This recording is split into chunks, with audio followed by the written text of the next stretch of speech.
Gumawa nga ako ng makaron. Ang sangkap nga nito ay mula sa sapal ng niyog. Yun ngang pinagpigaan ng ating gata.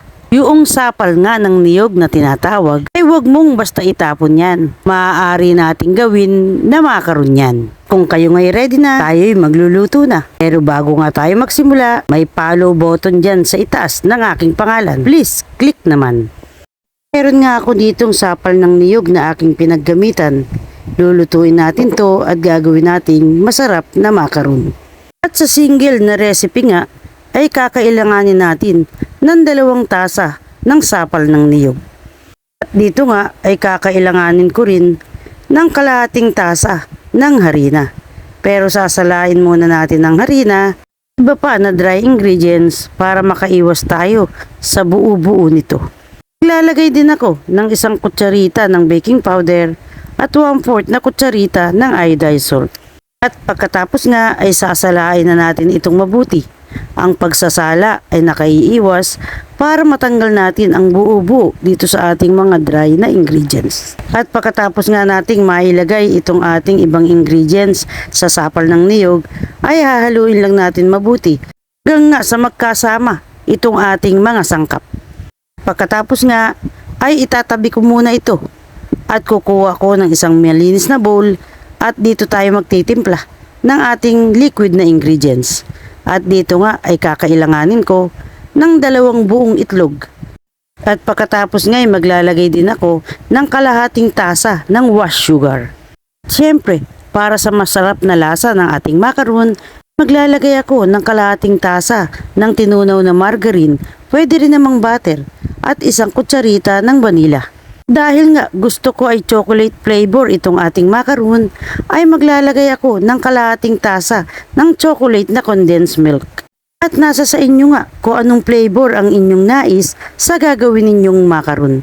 Pwede ring pandan, ube, or vanilla. At pagkatapos ko ngang mailagay itong ating mga sangkap, ay hahaluin ko lamang itong mabuti hanggang magkasama ang lahat ng ating mga sangkap bago natin ilagay sa tinimpla nating kanina na dry ingredients. At ganito nga ang kanyang consistency. At pagkatapos nga nito ay isasama na natin ang ating liquid ingredients dito sa sapal ng niyog na tinimpla natin kanina. At kung gusto nyo nga na maraming makaron ang inyong magawa, ay doblehin nyo na lamang ang reseping ito. At sa reseping ito ay nakagawa ako ng 48 pieces na mini makaron. At eto na nga, hahaluin ko lang mabuti itong ating mga sangkap hanggang magkasama silang lahat. At pagkatapos ay ready na ito at ilalagay ko na nga sa ating mga liner. At dahil nga mini makaron lang ang ating gagawin, ay gagamit ako ng mini na makaron pan. At bawat isang pan ay naglalaman ng 24 pieces na mini makaron. Pero kung wala naman kayong liner, pwedeng pahiran nyo na lang itong ating pan ng oil o kaya butter para maiwasan ang pagdikit dito ng ating makaron. At sa bawat liner nga ay maglalagay ako ng tig-kalahati ng kutsarang makaron. Nasa sa inyo rin kung anong size ng liner ang inyong nais lagyan para sa inyong makaron. At ayan nga, tatapusin ko lang itong ating paglalagay sa ating mga liner at magpe-preheat na tayo ng oven. Lagi tayong mag-preheat ng oven bago tayo magsalang ng ating mga lulutuin. Lulutuin nga lang natin ito sa init na 160 degree para hindi mabigla itong ating mini macaron. At dahil nga mini lang ito, madali lang siyang maluto.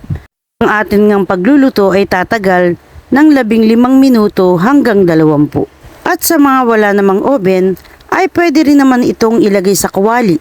Lalagyan lang natin ng sapin at tatakpan natin hanggang sa maluto itong ating mini macaron. Para nga malaman kung luto na itong ating mini macaron, tusukin lang natin siya ng stick at kapag malinis ang stick ay okay na to. Luto na ang ating macaron. At ayan nga, nakaluto na tayo ng ating masarap na makaron. Sa recipe ngang ito ay nakagawa tayo ng 48 pieces na mini na makaron. Ang sapal nga ng niyog na dapat ay itatapon muna, ngayon ay naging pangkain pa. At sa napakasimpleng ang sangkap, mayroon ka ng napakasarap na makaroon.